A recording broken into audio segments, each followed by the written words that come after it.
Bisa makapalid ko na may sister Judith ko. Amen. Okay, praise God. Hallelujah. Iba namin nasa langit, pinupuri ka namin, pinataas ka namin, Panginoon o God, pinarapila ka namin, Panginoon o God. Hallelujah, hallelujah. Lord, narito na naman po kami, Panginoon o God, na nagpapakumbaba sa iyong harapan, Panginoon o God. Linisin mo po ang aming puso at isipan, Panginoon o God, upang sa amin pong paglapit sa iyo, Panginoon, ay maramdaman namin ang iyong banal na presensya, Panginoon o God. Hallelujah, hallelujah. At higit sa lahat po, Panginoon o God, kami po'y nagpapasalamat sa mga pagkakataong ganito, Panginoon, na nagkatipon na naman po kami sa iyo pong pangalan, Panginoon o God, upang pag-aralan ang iyong mga salita, Panginoon o God. Sa mga kapatiran na wala dito, Panginoon o God, sana po sila naroon. Ingatan mo rin po sila, Panginoon o God, at higit sa lahat po, Panginoon o God, ang gagamitin mo sa gabi nito, Panginoon o God. Nalangin ko po, Panginoon, na let your anointing upon us today, magmula sa worship leader, testimony leader, song leader, at lalong-lalo na, Panginoon o God, ang magbabagi ng iyong mga salita, Panginoon o God. Hallelujah. Maraming salamat po sa bawat isa na naririto, Panginoon, na uhaw na makinig ng iyong mga salita, Panginoon o God. Pangunahan mo po, Panginoon, ang ating worship leader ngayong gabi, Panginoon o God. Hallelujah. At ito po ang aming sarot dalangin. In Jesus' name we pray. Amen. Maganda pa unahan po natin na ating ganda makapit. Kung alam nyo kami sila makapit, sabi ko po rin sa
Sisigawan sa buong mundo.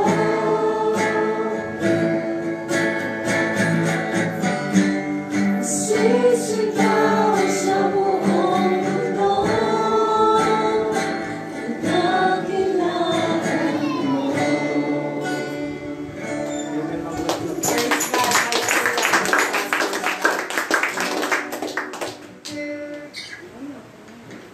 Sumali na po tayo mga kapatid. Kung may pasama kayo sa ating Panginoon mga kapatid, malay na po. Salamat. Ako'y nagpapasalamat sa ating Panginoon dahil pinuli kami dito sa Bible study sa Estrada. Salamat sa mga biyayang pinagkakalob sa ating pamilya, ng ating Panginoon, sa proteksyon ng ating pamilya. Pasalamat kami dahil palayo kami sa sakit. Pinapalito na namin magpalit sa Amen. Praise God.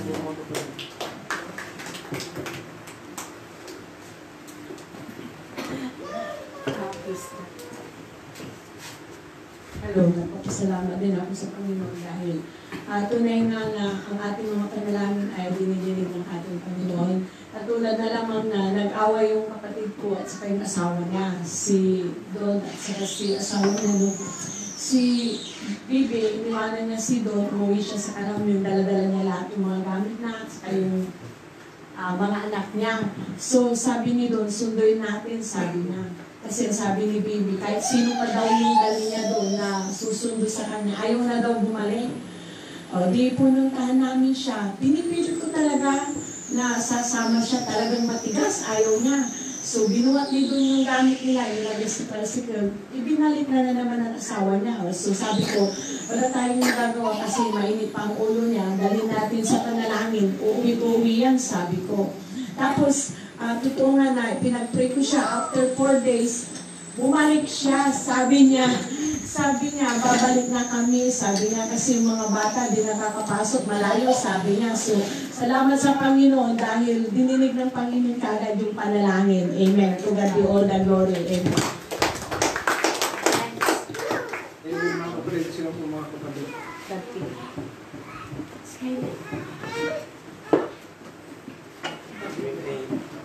Nagpapasalamat sa Panginoon dahil noong Friday, nagkakapit ako yung bakal. Namak yung ilit kapit, buti hindi tumawas. Pero nagpapasalamat ako sa Panginoon dahil talagang yung protection niya ay ginagabayan niya kami. Napasalamat ako sa Panginoon sa araw-araw na pagbiyahe ko ng week. Doon yung protection niya palagi kahit pag nakamotor ako, hindi ko rin natigilan na yung takbo ko iiti. Pero napapasalamat ako sa Panginoon dahil nandun yung gabay niya palagi. Kaya pinabalik ko lahat ng tuloy.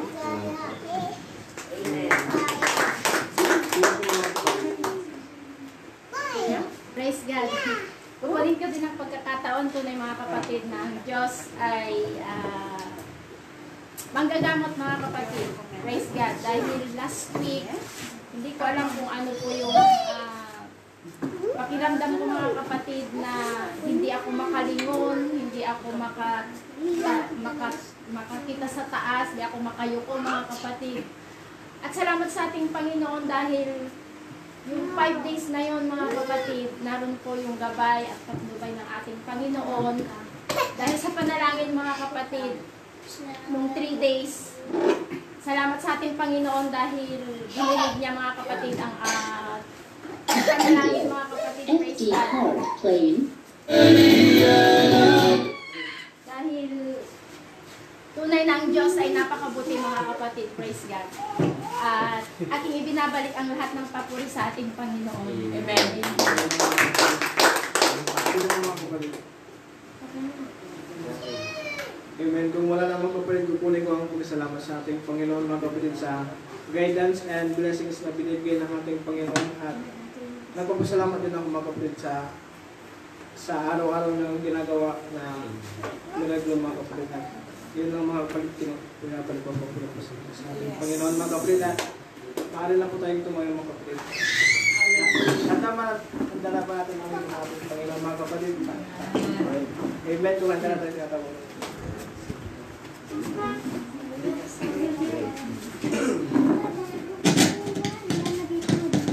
Amen. Sa mga pagpalang gabi po sa ating lahat mga kapatid. Punta na po ba natin awitan ng masasayang awitan natin Panginoon? Yes. Punta awitin po natin na nagsasabing salamat sa lahat.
Amen mga kapatid, sa pagkakataon ito mga kapatid, makakarinig po tayo ng salita ng ating Panginoon at tinatawagan po si Sister.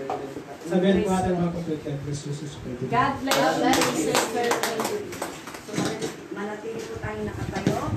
At palakpakan muna natin ating Panginoon. Pagkakinan at tayo manalangin muna para sa salita ng ating Panginoon. Let's bow our head. Lord, salamat Panginoon sa gabi ito, sa kalakas na ginawad mo sa bawat isa na nandito po ngayong gabi. para makinig na yung mga salita. Salamat, Panginoon, dahil alam po namin na hindi po aksidente lagi yung pagparito po namin dahil ikaw ang gumagawa ng paraan para makarating ang mga anak mo ngayong gabi at makarinig ng mga mensahe mo para kami lalo po lumatag. Lord, dalangin po, Panginoon, ikaw sa kanila ang karunungan, Panginoon, at open their hearts and minds.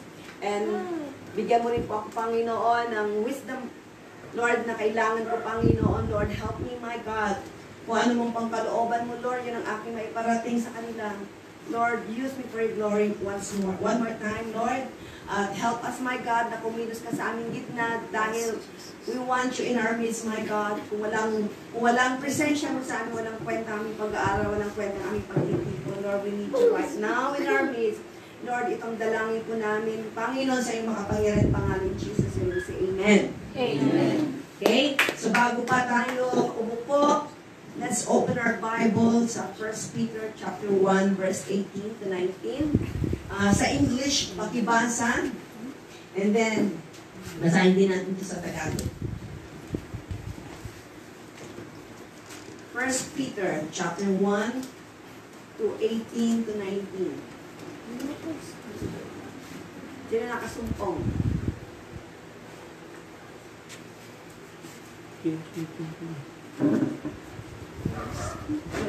First Peter chapter 1, 18 to 19.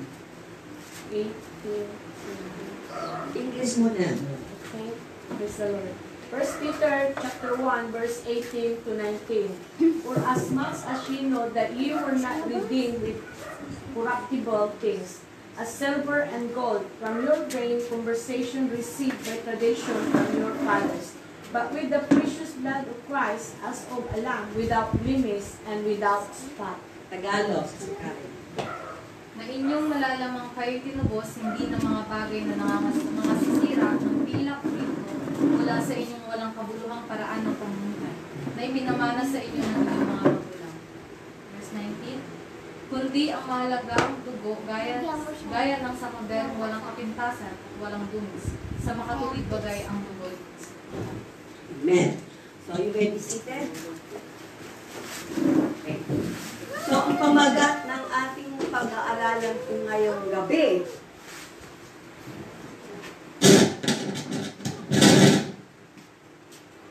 Alright. Okay. How do you value your soul? Okay? Bago niyan, nais kong magpasalamat din sa Panginoong Jesus dahil sa pagkakataon na binigay niya sa akin ngayon dahil alam niyo na nagkasakit din ako for almost 2 weeks. Although, malakas yung katawan ko, wala naman akong sinat, wala naman akong kaso, yung throat ko lang ugot sipon. Sa awa ng Diyos, sarap ang pagkain, sarap yung kumain. So, hindi ko nararamdaman yung sakit ako. So, yung boses ko lang, yun lang natatamaan. So, syempre, pag sinisipon, apektado yung lalamunan. Okay? So, to God be all the glory dahil nandito pa ako ngayong gabi na gagamitin niya para sa salita ng ating Panginoon na ating maririnig. Alright? So, at isa pa, sa araw na ito, hindi magandang nangyari sa amin ngayon sa ating father dahil kanina, nakapag nag-aaral ako dito, dahil kagabi, hindi ko natanggap yung text nila dahil nasa labas po kami kasama ko mga magulang ko para may banding kami family. So, gabi ko na nabasa yung text nila na aatin daw ako ngayon. Or magtuturo ako. So, okay lang, sabi ko naman. Although meron pa akong konting sore throat, pero okay lang, sabi ko. Pero kanina, akong nag-aaral ako kanina, tumawag ang kapatid ko, Sister Janet, umiiyak, humahabol ko. Sabi ko, ano nangyari sa'yo? Sabi ko, si Papang, sabi niya, may masamang nangyari sa kanya. Dahil kanina daw, bigla siya nang hina. Yung dila niya, nasa ilalim na. Ayaw nang lumabas. So, nagpanik yung kapatid ko, na nervyos. So, ang ginawa niya, yung dila niya, kinuha niya at pinalabas niya. Babalik. Okay? So, salamat sa Diyos dahil tinuruan ng Diyos ang kapatid ko paano dapat niyang gawin. So, ate, sabi niya, nanginginig siya, sabi ko, sa kanya, relax ka lang, huwag ka magpanik. Pati ikaw na, ate, nanginginig na ako. Nangihina rin ako. So, ang ginawa ko, pinag-pray ko siya, ate, mag-pray tayo. Pinag-pray ko siya ng pinag-pray. At salamat sa Diyos, dinidig ng Diyos panalangin ko, so naging okay siya. Habang nag-pray din ako, Pinag-pray ko din ang aking ama na bigyan siya ng kalakasan. Dahil siguro kain ka siya kasi kami kain. So, hindi nababantay pag matanda kasi akala niya hindi napakain. Pero actually, kumain na po. Ganon at ang sakit ng mga matatanda. So, sabi nila, kahit pinakain mo na, pakiramdam niya hindi pa. So, yung kapatid ko naman dahil gusto niya rin pakainin, bigyan ng bigay. Ito lang kagabi, kumain siya ng pizza at saka yung chicken, maalat, french fry, kanin. Baka siguro nag-ipon-ipon na. Kaya tumaas siguro ang blood pressure niya, kaya ganon. Kaya salamat sa Diyos. Sabi ko, Lord, kung pang kunin, mag-birthday pa sa kasi sa March 20. Wow, wala. Magna 94. At saka bukas pa kasi may court hearing kami, kailangan siya. Ay, bukas. Kaya sabi ko, umiiyak ako sa Diyos, Lord. At saka magtuturo pa ako mamaya, Lord. Huwag mo naman na yun na ma-distract ako. Sabi ko, Lord, remember me. Alalahanin mo ako, Lord, dahil is para sa aking ama. Salamat sa Diyos. Dahil tawag ako ng tawag sa kapatid ko kung pinospital nila. Kasi pag ganun kailangan hospitalin. Salamat sa Diyos, atay hospital. So okay naman na naging kalagayan niya. So salamat sa mga prayers natin. Dahil ang Diyos nakikinig sa atin sa mga panalangin natin. Kasi kung papagin nila, lalo na pag emergency. Agaw buhay ang tatay ko kanina. Ay Lord, salamat di mo pa kinukuha. Kasi ang dalangin ko, bago mo siya kunin, sana matapos yung kaso namin, na makita niya pa nanalo siya, maranasan niya man lang, di ba? Nang sa ganun, okay na sana. And then, gusto ko rin bagong kunin mo, Lord, yung mapuspos po siya ng presensya ng Diyos. Kasi nabaptize na siya dito, pinaptize siya ni Pastor. Pero nawa ng Holy Ghost sa space, doon siya naka-receive. Pero gusto ko sana, habang nandito siya, ma-refresh siya tulad ni Nanay, ni Nanay Rida. Dahil kailangan natin na pahalaga ng kaluluwa natin at yun ang ating pag-aaralan ngayon. Amen? Palakpakan natin ang kaluluwa. So sabi niya dito, sabi nasa natin, the Bible says, knowing that you were not redeemed with corruptible things. Ibig sabihin, hindi tayo tinubos ng Diyos sa mga bagay na masisira dito sa mundo tulad ng mga ginto, silver. Pero, anong ginawa ng ating Panginoon? Niredeem niya tayo, tinubos niya tayo sa pamagitan ng kanyang mahal na dugo. Nang sa ganon, magkaroon po tayo ng kaligtasan. So sabi niya dito, do you really care about your soul? Do you love your soul? Yes. Kailang makakasagot niya. Okay? So, what is the value of your soul? Ano bang kahalagan ng yung kakaisang kaluluwa? Bawat isa po dito ay meron po tayong kaluluwa. Yes. Iba ang kaluluwa mo, Brother Peter. Iba-iba ang kaluluwa natin. Okay? So what Jesus is teaching us here is that one human soul is worth more than the entire world. Wow! Grabe palang ang kahalagaan natin. Kung ikumpara mo pala sa buong mundo, sabi niya, ang salita ng world, in the Greek, ibig sabihin, universe. Universe. Okay? Universe. Literally speaking, universe. Ang world. Okay? So Jesus is saying, if a man gain everything in this material universe, it is still not enough to trade in exchange for his soul. So ibig sabihin, makuha mo lahat ang mga material things in this world. Mayroon kang magandang bahay, worth $1 million. Ang car mo, Rolls Royce, na napakahalaga para sa'yo. Okay? Magagandang damit, magagandang sapatos, puro stick ang laman ng rep mo. Wow! It's okay. Okay? Dahil gusto naman ng Diyos na maranasan natin ang mga bagay na dito sa mundo. Pero tandaan ninyo, ang yung kaisang kaluluwa ay mas mahalaga pa sa mga material things. Maliwanag po ba?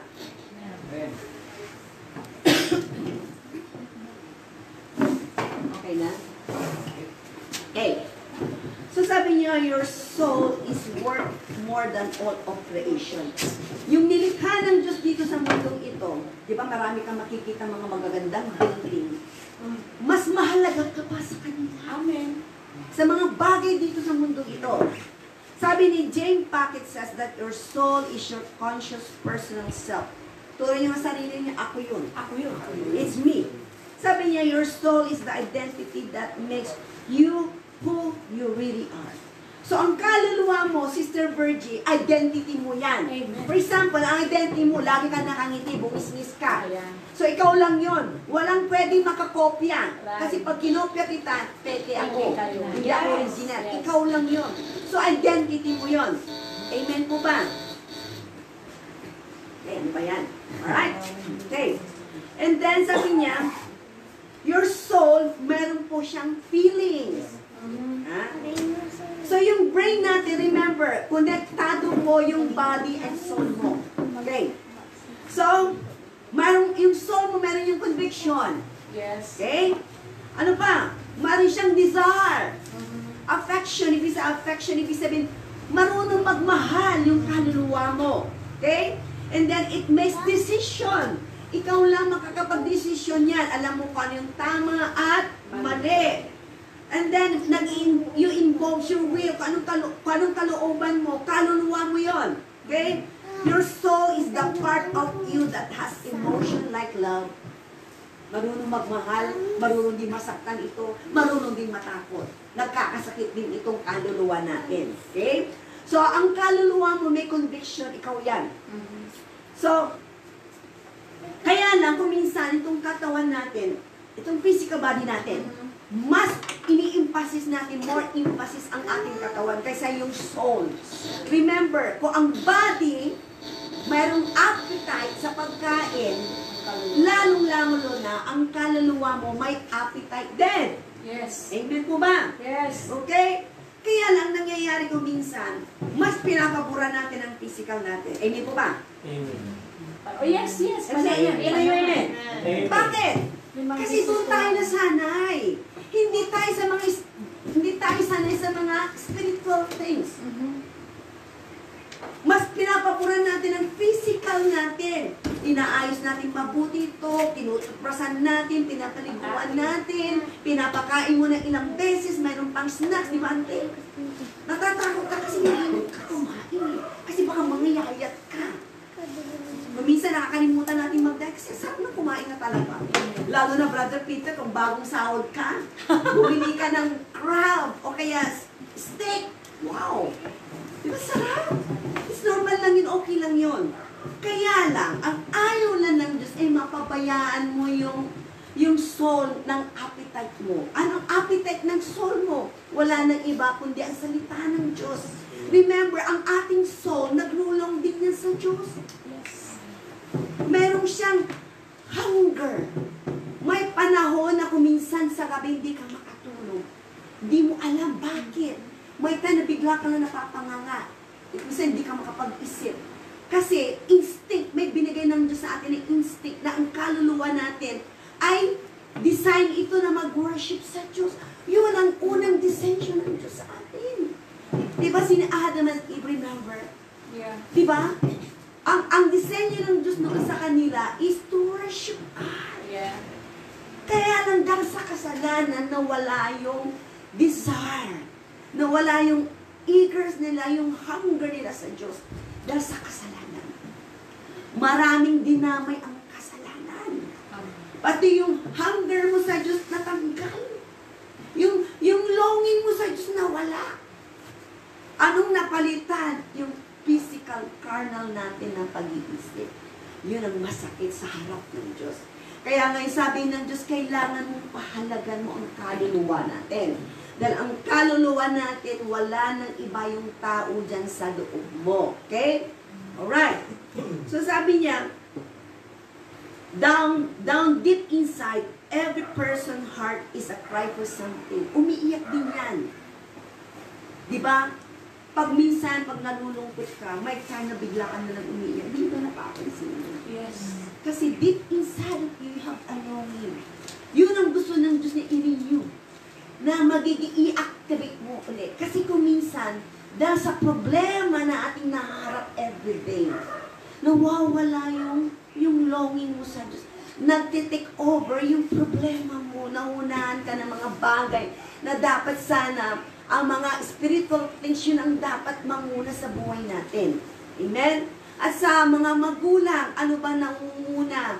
Pagkagising mo, naaburido ka na kaagad sa mga anak mo, kung ipapakain mo, mga nagtatrabaho, iniisip mo na kung anong gagawin mo sa araw na yun. Marami ba akong nagtatrabaho? Nung wala. Anong oras kayo pa makakauwi? Anong oras kayo makakatulog? Di ba ang dami yung iniisip? So, ang nangunguna sa atin ay carnal-minded. Mga estudyante rin. Pag-aaral, iniisip. Tulad nga, di ba, Clara, malapit ng 4th grade. Yun ang isipin. Kung paano makapasa. Pero it's normal. Pero sabi ng ating Panginoon, your soul is valuable. Bakit? Because it's eternal. Yung physical po natin is only temporary. May hangganan po ito, mamamatay po ito. Pero yung kaluluwa mo is eternal. Mabubuhay yan ng walang hanggan. Okay? So ngayon, Jesus says our soul has a great value. Why? Bakit? Your soul is breathed unto you by God. Okay. The Lord God formed the man of dust from the ground and breathed into his nostril the breath of life, and the man became a living creation. Remember, nung ating Panginoon, nung nilikha niyang tao, galing po tayo sa alikabok. At anong ginawa niya? Siyang design. Talino ng Diyos, Yung tao dyan, binigyan niya ng mata, tainga, ilong, lips, lahat kompleto. So, nandyan siya nakahinga. Yung tinitignan ng Diyos, walang patay. Okay? Kompleto lahat. Galing ng talaga ng Panginoon. Ang ganda ng pagkalikha niya sa atin.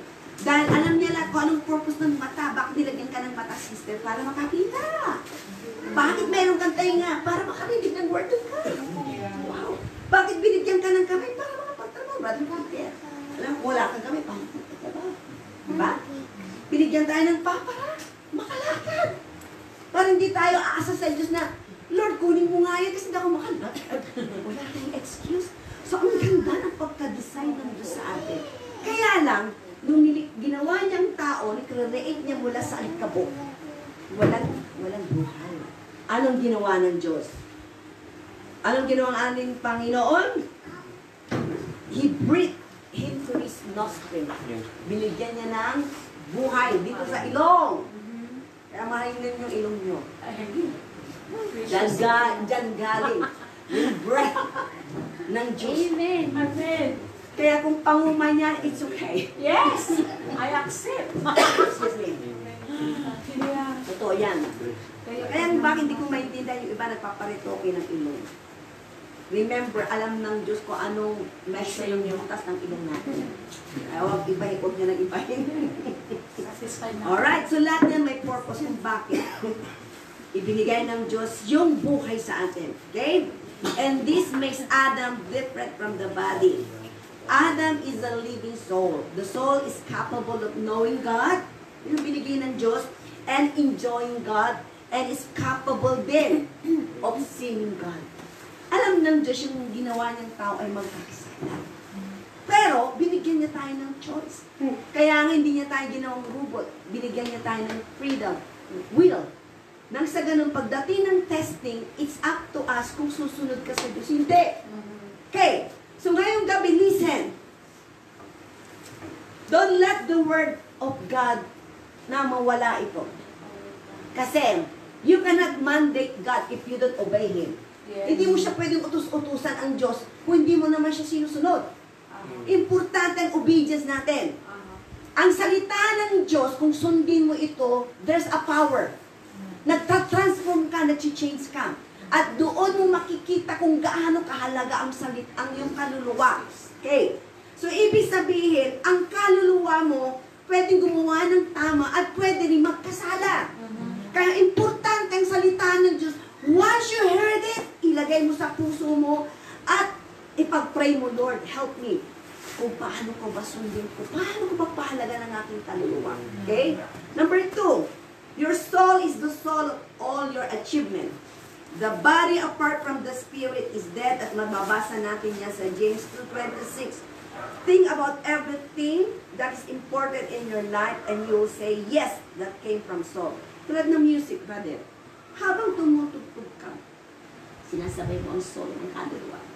Di ba yung mga writer of the song, di ba, ang mga composer, di ba, galing yan habang nagsusulat sila, galing sa kanilang kaluluwa. Dahil sabi niya, your soul is the soul of all your achievement. Tulad ng mga anak mo, brother Dante. Pag nag-aaral sila, talagang todo-todo, serious sila. Kasi kasama ang kanilang kaluluwa habang nag-aaral. Dahil nakita nila ang kahalagan ng pag-aaral. Okay? So, Sister Karina, habang nagluluto rin, talagang binibigay niya ng todo-todo. Sinasabi kasing kaluluwa niya eh. Kasi di ba maganda rin yun? Kasi mahirap din pag nagluto ka, masama ang pakiramdam mo. Masama, parang nag-iniinis ka. Sing luto mo, hindi masarap. Di ba, ante? So, habang may ginagawa ka, kasama ang kaluluwa mo dyan. Amen? Pati rin sa pagmamahal. Hindi brain. Hindi rin puso, pero kaluluwang kasama dyan. Remember, naalala niyo yung pinag-aaralan natin? Hindi daw heart. Anong umiira dyan? Ang yung brain. Kaya nga, ang brain nasa taas. Ang heart is nandito. Pero, part yan ng kaluluwa, ikaw yan. Okay? Right. So, pati sa pag-awit, pag umaawit kayo dito, isama yung kaluluwa ninyo. Dahil mararamdaman ng Diyos yan pagkasama ng kaluluwa mo pag umaawit. Tandaan nyo yan. Okay? Kasi pag umaawit ka lang, alam ng Diyos na hindi kasama ang kaluluwa mo. Physical mo lang yan, katawan mo lang yan, kasi gumagulog yan ka. Pero walang kaluluwa mo. Kaya importante, pag may ginagawa kayo, kumakanta ka man, backup singer, musician ka man, isama mo lagi ang kaluluwa mo. Dahil ginagawa mo yan para sa Diyos. Yes. Hindi para sa sarili mo. Hindi para kay Sister Virgin na nandyan. Ang pinatutugtugan mo ang Panginoon. Yes. Walang kwenta ang mga ginagawa mo. Kahit napakagaling mo tumugtog, kung di mo rin kasama ang kaluluwa, it's nothing. Useless din. Okay? Right, number 3. Your soul is the cause of all your sin. Each person is tempted when he is lured and enticed by his own desire. Temptation comes to us through the world, the flesh, and the devil. The problem is that whenever it comes from it, attached itself to the soul. Our soul are sticky towards it. Ibig sabihin, mga kapatid, ang kaluluwa natin ay may tendency din magkasala. Kung hayaan mo, ang tukso, nandyan lang yan. Pero pag gawin mo, matutugso ka. Pero pag ayaw mo, hindi ka naman lalapitan. Ikaw mismo ang gumagawa nun. Kaya sabi ng ating Panginoon, flee, takbuhan mo ang tukso. Kasi ang tukso dito sa mundo napakarami. Sigarilyo, alak, babae, amen? Sugal. Ano pinag-aaralan natin? Yes. Lahat yan ay tukso. Tapos natutukso ka din yung iba, magsinungaling, magnakaw, magmura, lahat yan, mga temptation yan. So, ang kaluluwa natin na kaisa ay nagkakasala. So, ingatan nyo yun. Do I value my soul? Every day, kailangan i-value mo yan. Sikapin natin na huwag natin hayaan na magkasala ang iyong kaluluwa. Dahil remember of only one soul. Okay? So, sabi niya dito, ang tukso, kung lalayuan mo, hindi ka matutugso. Amen. Dahil mayroon kang part. Binigyan ka ng Diyos ng paraan para hindi ka matukso, gawin mo yan. Pero kung gusto mo matukso, ginusto mo yan. Kaya yung mga ibang mga pastors na natutokso dahil ginusto kasi nila na mga babae. Kaya tuloy nahulog sila sa ministry, nawala sila sa ministry. Nasira ang ministry nila, pati mga pamilya nila nasira. Kaya tandaan ninyo, ingatan ninyo ang pangalan ninyo dahil sabi ng Diyos, a good name is better than precious ointment. Yes. Mahalaga ang pangalan mo.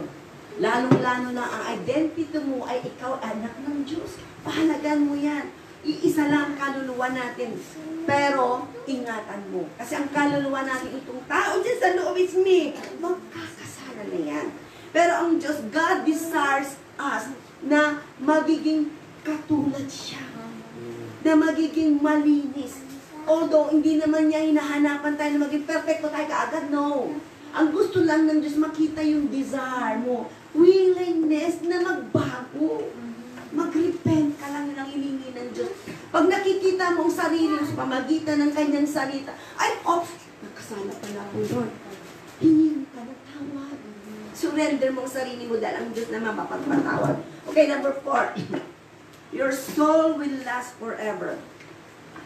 Do not fear those who kill the body but cannot kill the soul. Matthew 10:28. Your life had a beginning. Tandaan natin, ang buhay natin may umpisa. But it does not have an end.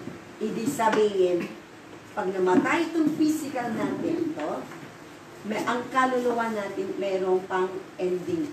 Ibig sabihin, ito huhusgahan ng Diyos na ito ay paparusahan ng ating Panginoon. Okay, one day you will die and your body will be laid in the ground, but your soul will last forever. Do not fear those who kill the body but cannot kill the soul.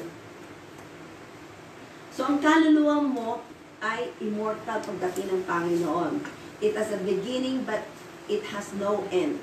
Satan can kill your body but he cannot kill your soul. Ibig sabihin, Sister Virgie, pag ikaw ay naglingkod ng matapat sa Diyos, ang kalaban pwede kanyang patayin. But don't worry. He can kill your body but he cannot kill your soul. Right. Pero kung hindi ka naglingkod ng matapat sa Diyos, kalaban mo ang Diyos, He can kill you and He can kill your spirit, your soul. Pwede kang patayin ng Diyos yung nating katawan natin at napakalungkot pati kaluluwa na pwedeng mamatay. Both! Okay? So, intindi natin mga kapatid na kahit si Satan, kaya niya tayong patayin, pero importante, mayroon tayong Diyos na nakapagtanggol. So, you try to save your life and you lose it, but Jesus says, if you lose your life to me, you will save it. Okay? Alright. Yours, number 5, last na po, your soul will experience everlasting joy or misery. Naalala yung kwento ni Abraham, the poor man died and was carried by the angels to Abraham's side. Yung Lazarus at saka yung mayaman.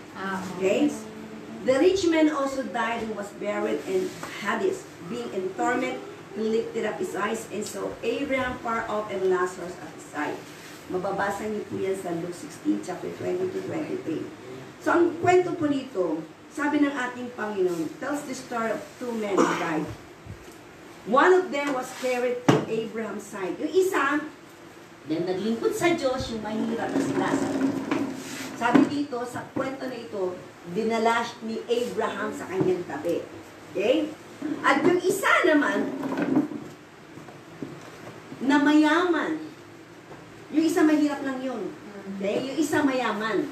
Lahat na ng karangyaan sa buhay naranasan niya. Ang ganda ng bahay niya, sasakyan, lahat, pati inumin na magaganda, na mamahalin, naranasan niya lahat. Pero yung mahirap na tao, namatay siya na hindi niya naramdaman yun. Okay? So sabi niya dito, yung Abraham na yung mahirap ay nakaranas siya ng magandang buhay. Pero yung isa naman, yung mayaman, siya ay nakaranas ng torment. Doon siya nakalagay doon sa Hades. Anong ibig sabihin ng Hades? Yun yung lugar na mga namatay na hindi naglingkod sa Diyos. Yun yung dagat-dagat. At ayaw ng Diyos na papunta tayo doon. Amen? Yung sa Hades na yun.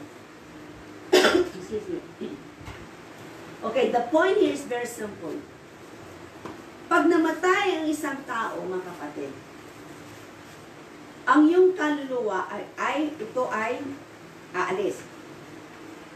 So when you die, your soul goes on to one of 2 places. Kung ikaw ay naglilingkod sa Diyos, sabi niya, one is a place of great joy. Tandaan niyo yan. Pero ang pangalawa naman, sabi niya, kung ikaw hindi naglingkod sa Diyos na hindi matapat, doon ka pupunta sa torment. Okay, dalawa lang pupuntahan po natin. And there is a great gulf fixed between them, and you cannot get from the one to the other in either direction. So, ibig sabihin, yung langit at saka impyerno ay meron pong pagitan at napakalayo. tayo. Kung gusto mong tumawid doon sa langit, hindi ka pwedeng makatawid. Tulad nung nangyari doon sa mayaman. Dahil sabi ng mayaman, Abraham, pwede mo bang papuntay mo dito sa Lazarus? Idip niya lang yung kamay niya para ano? Malagyan ng dila niya ng malamig. Ibig sabihin, yung bang ipapuntay niya doon si Lazarus nang sa gano'n, maginawahan yung pakiramdam niya. Pero hindi pwedeng mangyaring gano'n. Dahil pag namatay ka pala, mga kapatid, okay, tandaan natin.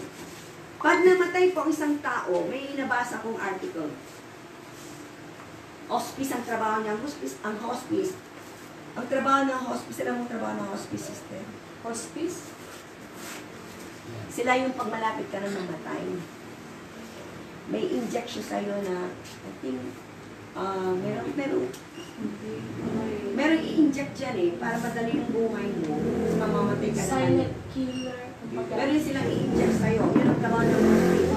So, pag in-injectan ka naman, o yung iba wala naman, inihintay na lang mamatay. Sabi niya, mula mag-umpisa pala sa talampakan mo, hanggang sa ulo, yung mag-fail, alam niyo yung mga dugo mo, unti-unti na palang mawawala. Yung dugo sa katawan natin. And then, at pagkatapos yun, magiging fail na yan, puting-puti na, dahil wala ng dugo. And then, aakit pala unti-unti hanggang sa ulo. So, magiging itsura ng pati, hindi ba napapansin mo, itsura ng pati, fail. So, ibig sabihin, yung kaluluwa mo, yung dugo na yan, yan ang kaluluwa mo. So, umaalis. Wow. At meron din yung babae na sabi niya, natatakot siyang mamatay, so ayaw niyang ipikit ang mata niya. Kasi pag pinikit daw niya yung mata niya, mamamatay na siya. So, alam niyo nangyari, nung nakita niya yung babae dahil nakabuka ang kanyang mata, yung red vessel pumuputok na sa mata niya. Natatakot, no? So, ganito mga kapatid. Aywan ko lang kung ano. So, pag namatay isang tao, nagiging laman ka na lang. Kumbaga, kahan na yan. Yung kaluluwa mo, unti-unti nang umaalis sa katawan mo. Kasi yung kaluluwa, hindi na pwede mag-stay dyan sa katawan mo eh. Patay ka na eh. So, ibig sabihin, aalis yan. Wow. Kasi hindi na siya pwedeng tumira dyan sa virgin sa katawan mo dahil patay na yan. At saan pupunta itong katawan na ito, yung kaluluwa mo? Kaya sabi ng ating Panginoon, habang nandito pa tayo sa mundo, you value your soul. Pahalagan mo dahil ito ang mangyayari sa iyo pag namatay ka. At sabi ng Diyos, dalawa lang ang pupuntahan natin tulad ng nangyari sa mayaman at doon sa mahirap. Sabi niya, ang isa, ang mahirap, saan siya pumunta sa magandang lugar ito? Heaven. Of course, lahat tayo gusto pumunta ng heaven, di ba? Dahil dito, napakagandang lugar nito. Okay, yung isa naman, ito yung Hades. Impyerno. Ikaw mo nga. Nakita mo. Yan ang ayaw ko pumunta dyan. Ayaw ko rin. May allergy ako dyan. Wala. Dito ako, dapat dito tayo sa langit. Magkita-kita tayo dito. Pero paano? You have to value your soul. Pahalagan mo. Dahil pag namatay ka man anytime ngayon, alam mo kung saan ka pupunta. Amen po ba? Yes. Yung iba, akala nila Kristiyano, madali lang. No. Ang pagiging Kristiyano, marami po tayong dadaanan. Mga tinik, pagsubok. Akala nila, love, comfortable, yayaman ako. May inlove ako ng todo. Yayaman ako, magkakaroon ng bahay kotse. Paano po hindi nangyari yun? Hindi ka binigyan ng bahay, brother. Wala kang kotse, tricycle lang, motor lang. Hindi ka na magpapatuloy. Lagi na lang ako may sakit. Ayaw ko na dyan. Ayaw ko na maging Kristiyano tulad ko. Remember, lahat tayo dadanas dyan. Kasi kung di ka magkakasakit, paano mapatunayan ito? Pagyarin ang sulat ko. Doon ko napapatunayan kung nagkakasakit man ako. Lagi ko napapatunayan kapangyarihan ng Diyos. Kasi kailangan din natin. Para masabi mo, Lord, you're so good. Para mo sasabihin, you're good, hindi ka naman nagkasakit. Peki kang Kristiyano. Peki ang testimony mo. Amen.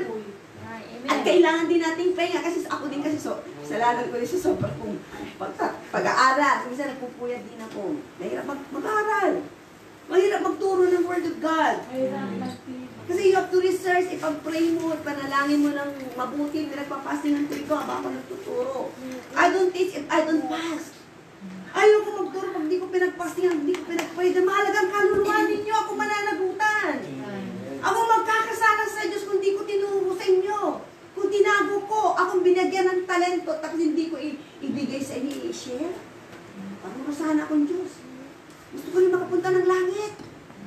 So, binabalyo ko rin ang kaluluwa ko. Once na narinig ko salita ng Diyos, minsan mahirap magturo kung di mo rin i-apply. Right. Kailangan ko nagtuturo ka, dapat ikaw ang good example sa tinuturo mo. Kasi ikaw lang, pag nagtuturo ka dito, hindi mo naman kinabubuhay, nagsisinungaling ka sa Diyos. Inuloko mo lang yung mga tinuturuan mo. Yes. Pwede kang tagaturo. Right. Mananagutan ka yan sa Diyos. Mananagutan ko ang mga kaluluwa ninyo. Sabi ko, Lord, help me, Lord, dahil ang mga tuturuan ko, mahalagang kaluluwa nila. Sabi ko, Lord, gusto ko maging blessing ako sa kanila. Yeah. Na pag tumubo ako, tutubo rin kayo. Sabay-sabay tayo mag-grow. Kasi dito, hindi ito ang goal natin. Yes. Ay, naku po, nagatanga po ito. Sa pag namatay ka pala, ilalagay ka pa ng Diyos sa isang lugar. Although impyerno na rin yun. Pero ang final destination mo, ito yung lake of fire. Na sinasabi ng Diyos, mayroong pangalawang kamatayan. Ito na yung judgment day. Lahat po, ang mga tao, gumawa ka man ng mabuti o masama, harap ka ng Diyos at tatanggapin mo pa anong hatong ng Diyos sa'yo. Pero tayo mga Kristiyano na kasama sa rapture, hindi tayo ang hatulan, tayo ang magja-judge. Kaya yun ang nangarin ninyo mga kapatid. Huwag kayo magpaiwan dito yung mga left behind na tinatawag.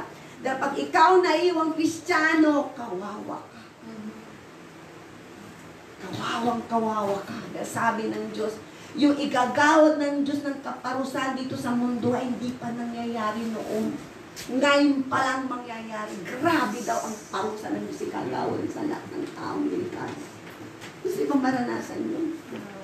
Uulan ng asupre mula sa langit dito sa lupa. Sino mabubuhay mo? Kahit saan ka pa magtago, kahit sa ilalim pa, maaabot ka pa rin yan.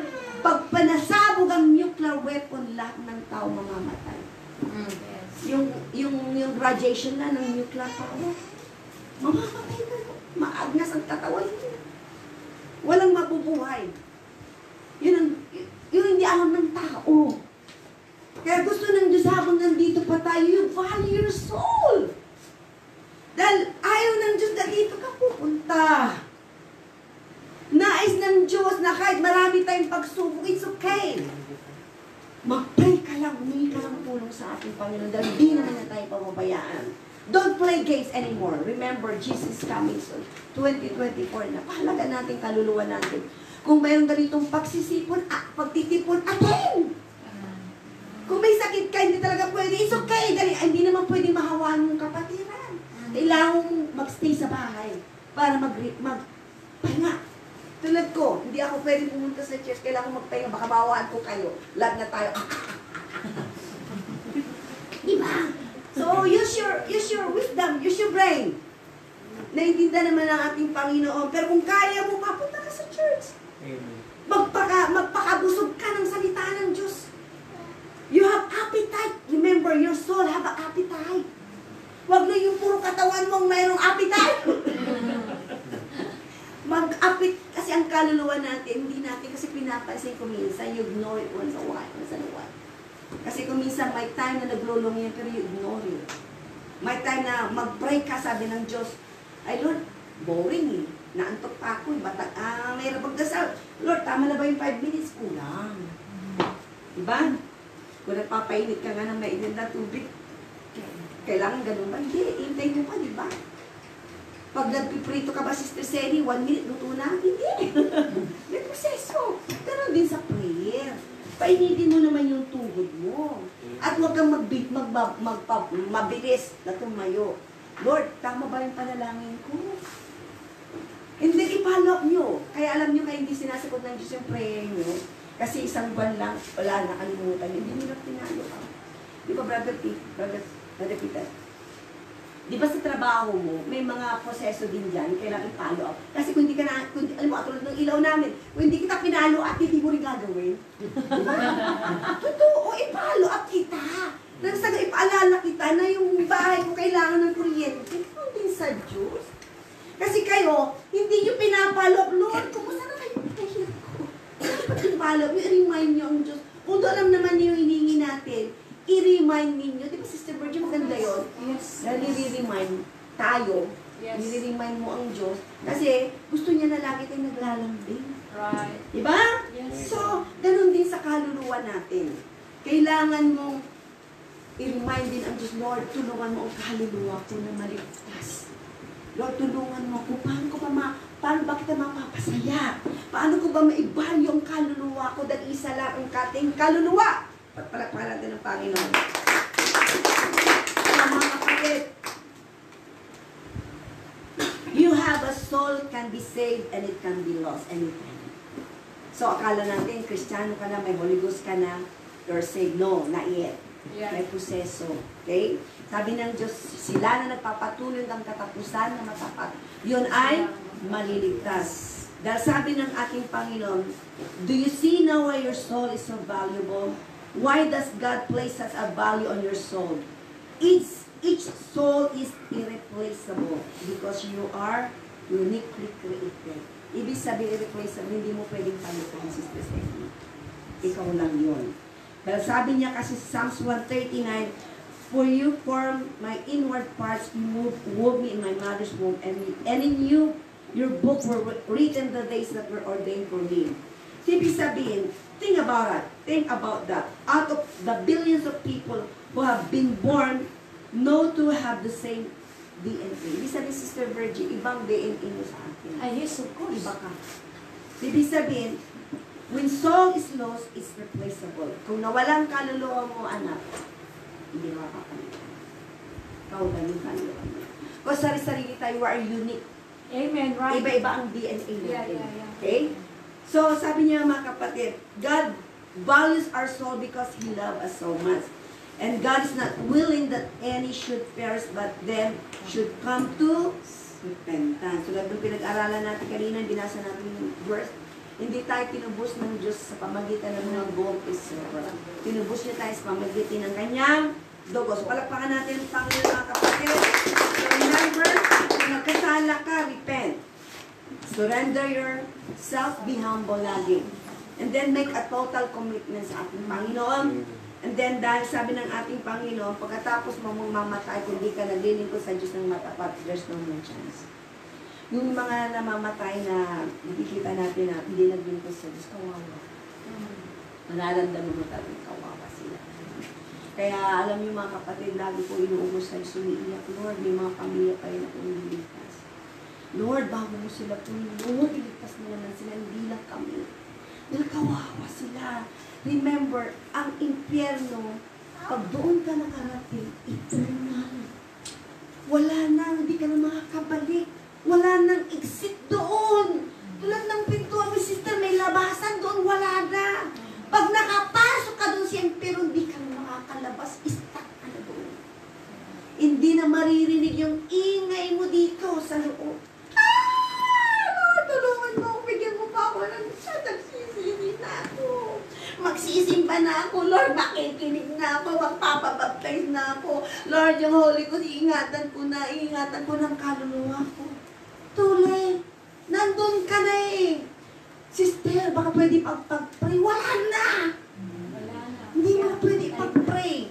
Pwede mo siya ipag-pray, Sister Karen, pag buhay pang tao. Pero pag namatay na, hindi mo na siya pwede ipag-pray. Tapos na kasi ugnayan ng Diyos sa kayo eh. Diba? Binigyan ka ng Diyos ng ilang panahon. Di mo ginawa ang iyong parte. Magagalit ka ba sa Diyos? No. Wala tayong karapatan para magalit sa Diyos. Kasalanan mo.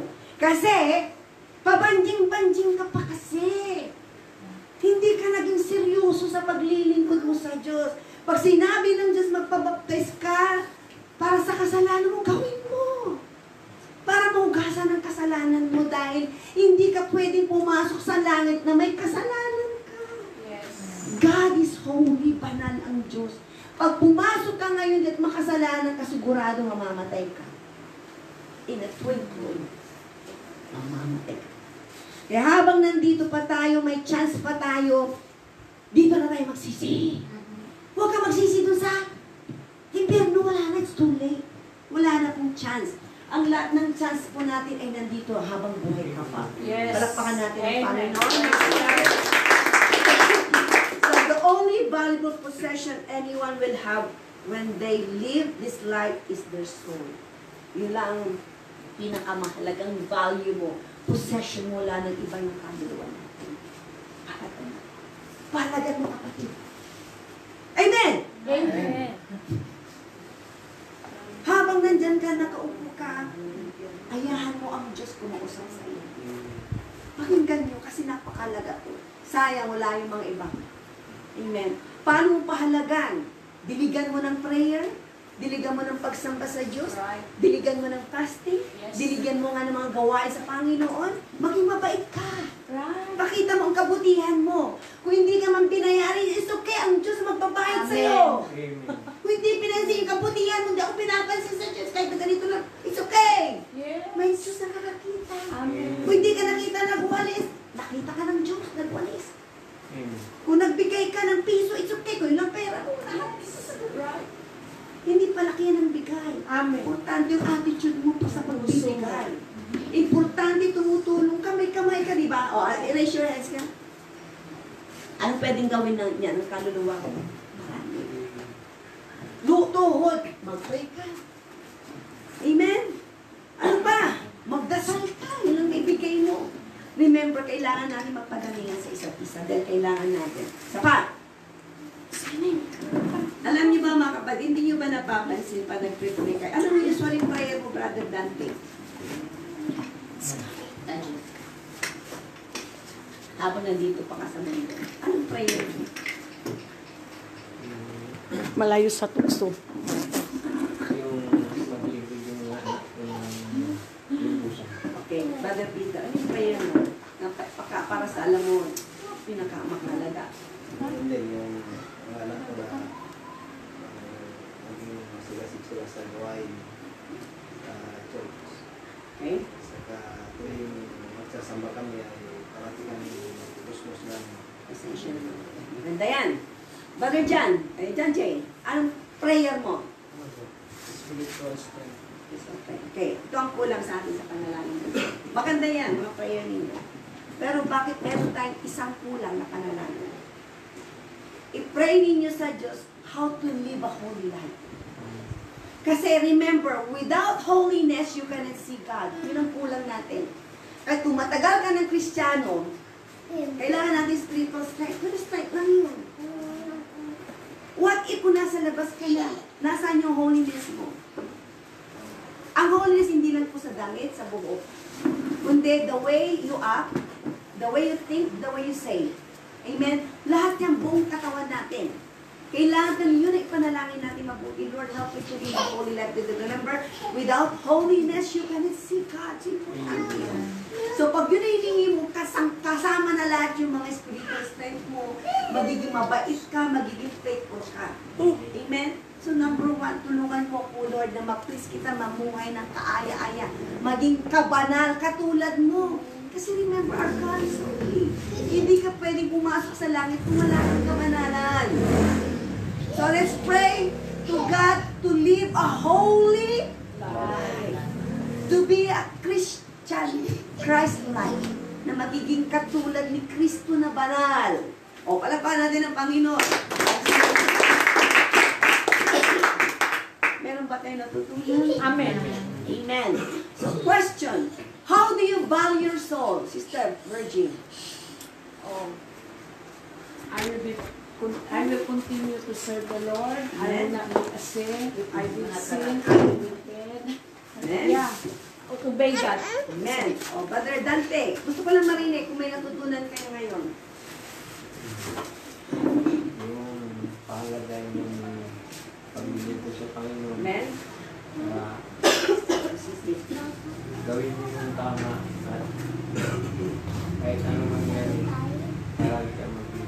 Amen. Remember, ang katawan lang natin is kaha. Kaha lang po. Pag naman ito, wala nang kwenta, laman lang yan. Pero ang kaluluwa mo, mahalaga. Kaya habang tayo nabubuhay, please, mahalaga natin. Dahil wala na pong atrasan. Dahil pag nandun ka sa baba, hindi ka na makakaalis doon. Wala nang isip doon. Tandaan nyo yan. Kahit anong angal nyo, iyak nyo sa Diyos, hindi ka na pakikinggan ng Diyos dahil tapos na ang pakikipag-unahin. At gusto ng Diyos na iwasan natin yung maiwasan natin. Gusto niya lahat ng Bibles na rin nandito, lahat makarating sa langit. Woo! Amen! Sa ating buhay. Kaya nagtsatsaga tayo, tulad dito, gabi na, pero nagtsatsaga ka pa rin. Nagpupuyat ka dito, yan ang tamang puyat. Hindi puyat sa Facebook.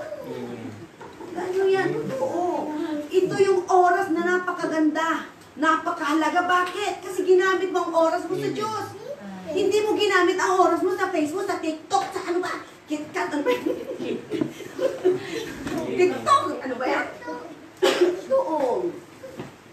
Pag ang oras nyo, ginugol nyo sa pakikinig, nagsalita ng Diyos, pagtugtog, pagsamba sa Diyos, yun ang napakalaking blessing. Tandaan niya. Ibig sabihin, pinapahalagan mo ang kaluluwa mo. Alam niyo mga kapatid, give me 5 minutes. Ang maturity ay gusto ng Diyos mature po tayo. Ang maturity kasama yung physical maturity. Ano yung physical maturity? Mga young people, ang sakit, may iwasan natin kung ingatan natin katawan natin. Okay? Pag oras ng pag-aaral, may time ang limit, di ba? Pag humagpas ka na alas 12, ibig sabihin, hindi na pag-aaral yan. May ginagawa ka na, di ba? So, huwag niyong abusuhin ang iyong sarili. Dahil ang physical maturity nag-uumpisa sa pag-alaga mo sa sarili mo. Ingatan niyo ang kaluluwa ninyo. Dahil pag nagkasakit yan, sabi ng Diyos, babayaran mo yan. Dahil kung anong tinanim mo sa katawan mo, yung sa kaluluwa mo, anihin mo rin. Kung nagpuyat ka, magkakasakit ka. Amen? Huwag kayong magpuyat sa mga walang kwentang bagay. Magpuyat kayo habang nagbabasa ng Word of God. Nagpe-pray. Sigurado lalakas ka. Yan ang physical maturity. Amen? Amen. Mga adult, alam ko, mga isa, mahirap makatulog sa gabi. Pag hindi ka makatulog, pray. Hindi ka makatulog, read your Bible. Hanggang mamay makatulog. Pero yung iba naman, talaga makatulog. Magbasa na ng Bible, mamay nakakatulog na. Okay? Alright. So, wala exempted. Yun ang physical. Kasi gusto na Diyos magiging mature tayo. Physical maturity. And then, ano pa? Mental maturity. Itong isip natin. Ang isip mo, yan ang magdidikta sa'yo kung anong gusto mong gawin. Ikaw ang magdidesisyon or tama or mali. Okay? Nais ng Diyos na ang mental natin, gawin natin ito na kung anong kalooban ng Diyos, yun ang dapat manguna. Mental. Kaya nga mental ang brain mo nandito hindi dito. Okay? So, pag nag-aaral ka, Sister Karen, yung mental maturity mo kailangan ko palang mag-aral. So, kailangan matapos ito. Pero, may panahon ka sa pag-aaral, may panahon ka rin para sa Diyos. Hindi mo dapat ibigay sa pag-aaral mo. Dahil madidrain ka.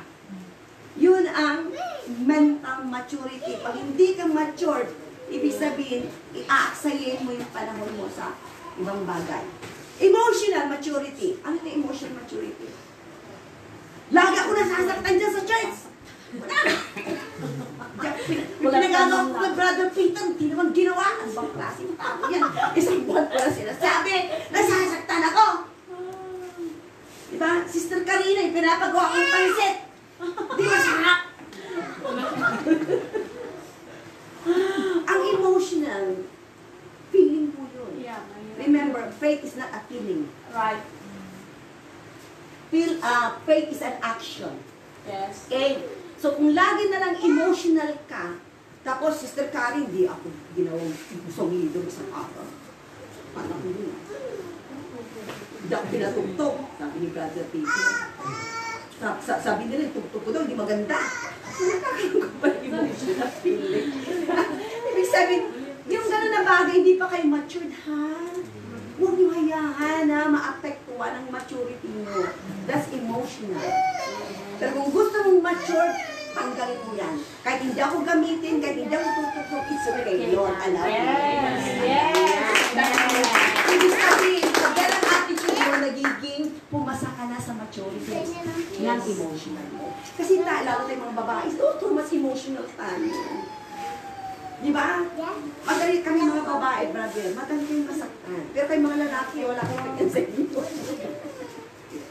Emotional. Okay, last, ito yung tinatawag spiritual maturity. Okay? Hindi lagi na para kang bata. Pag naririnig mong salita ng Diyos, make sure mag-level up ka naman. Para marating mo yung spiritual maturity. Kasi ayaw ng Diyos kasi nagiging monggulit ka na lang. Tuwing makarinig ka ng word of God, sabihin mo, sisis ka naman, pinapakinggan ako. Ayaw ko na dyan. Ay, mga taong ganun. At tuwing pupunta sa church, akala nila pinapaano sila ng pastor, may mga salita ng Diyos na napapasama. No! Ibig sabihin, you're not matured, spiritually matured yet. Okay? So, nagiging matured ka kung inipasa mo yung physical maturity, yung katawan natin, hindi mo inaabuso, emotional, mental, and last, spiritually maturity. Matatawag tayo spiritual maturity kung marunong kang mag-handle ng sitwasyon. Dapat lagi kang positive, hindi negative. Kung nasaktan kita, brother, di mo na ako papansinin. Hindi. Kung nasaktan kita, sabihin mo sa akin para mag-sorry ako. Di ba ganun? Parang sa ganon, yung spiritual level mo, tataas. Kasi kung manatili kang ganon, hindi mo sasabihin, po, Sister Virgin, nasaktan kung hindi ko sinabi, inis na inis ako sa'yo. Ako ang kawawa. Hindi yung level ng maturity ko, spiritual, hindi yung tataas. Hindi sabihin, paurong ako. Pero gusto lang dyan, nandito tayong lahat, kailangan mag-level up tayo. Amen. Ng spiritual maturity. So tulad nung narinig natin ngayong gabi, pahalagan mo ang iyong kaluluwa. That's spiritual maturity. Huwag niyong palampasin ang mga salita ng Diyos, narinig niyo, baliwala ninyo. Be serious in serving God. Remember, wala na tayong panahon. Madali nang mangyayari, mga nangyayari sa Israel ngayon. Grabe na nangyayari sa Israel. Pati sa Dubai, hindi nababahan na. Grabe, pati rin sa San Francisco, doon sa San Diego, hindi nababaha. Grabe na ngayon. Ang dami nangyayari ng masama. Pati sa San Francisco, sabi nila, ghost city daw ang San Francisco ngayon. Wala na pupunta doon. Kasi lahat ng mga maitit, nakapunta. Yung mga block, ninanako, sinisira nila yung mga mall doon. Kaya wala nang halos mall doon. Hindi na maganda ang San Francisco. Ano pa gusto nyo? Ayoko na. Diba? May sakit dito, problema, wala ka pang pera. Trabaho, matumal, pagkain, tumataas. Tayo lang dito tumataas. Okay, prepare natin ang Panginoon. Praise the Lord. Napahaba ata ako. Sorry po. Okay. So let's stand at kumanta po tayo bago tayo magtakot. So, Sister Karen, yung pinupuli kita. Because God is good. Amen? Amen.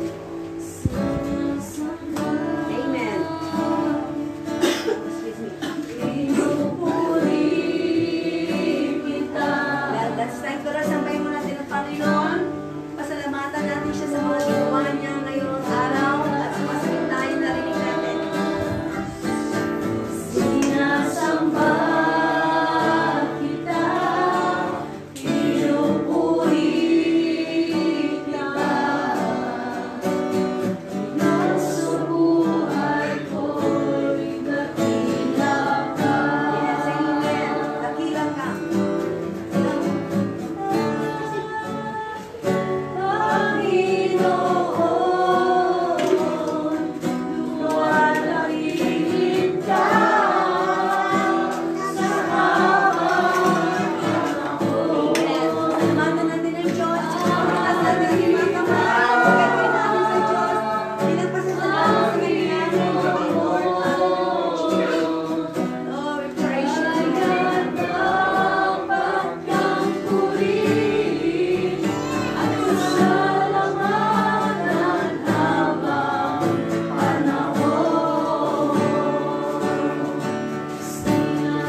dumudulog sa iyo, Panginoon, O God.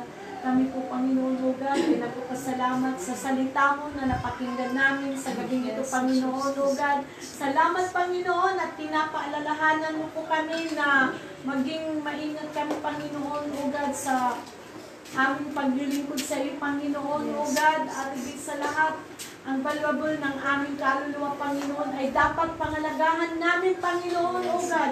Tulungan po kami, Panginoon, na magampanan po namin, Panginoon, O God, ang maglingkod sa iyo ng may katapatan, Panginoon, O God, hallelujah. Dahil ayaw namin ang mapunta sa impyerno, Panginoon, O God. Kaya, Panginoon, O God, patuloy ka, Panginoon, na kumilos sa bawat isa sa amin na magkatuto kami, Panginoon, O God, sa aming paglilingkod sa iyo, Panginoon, O God. Hallelujah, hallelujah. At hayaan mo, Ama, na ikaw ang makita ng sanlibutan sa aming mga buhay, Panginoon, O God. Ikaw ang may taas, Panginoon, sa aming mga buhay, Panginoon, O God. Hallelujah, hallelujah. Maraming salamat po, Panginoon, O God. At na palagi, Panginoon, na kumakatok sa aming mga puso, Panginoon.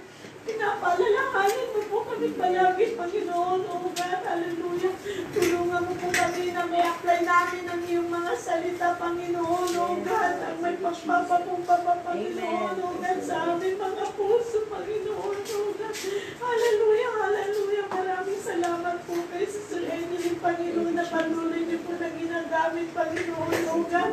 Dalangin namin, Panginoon, na patuloy niyo po siya, Panginoon, ng bigyan ng knowledge and wisdom, Panginoon, O God, at higit sa lahat, pagalingin ang kanilang karamdaman, Panginoon, O God, hallelujah.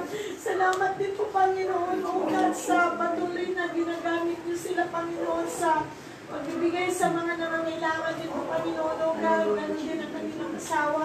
Lord, pagpaluin mo po ang buong pamilya ni Sister Edeline, Panginoon, O God, spiritually, physically, materially, Panginoon, O God.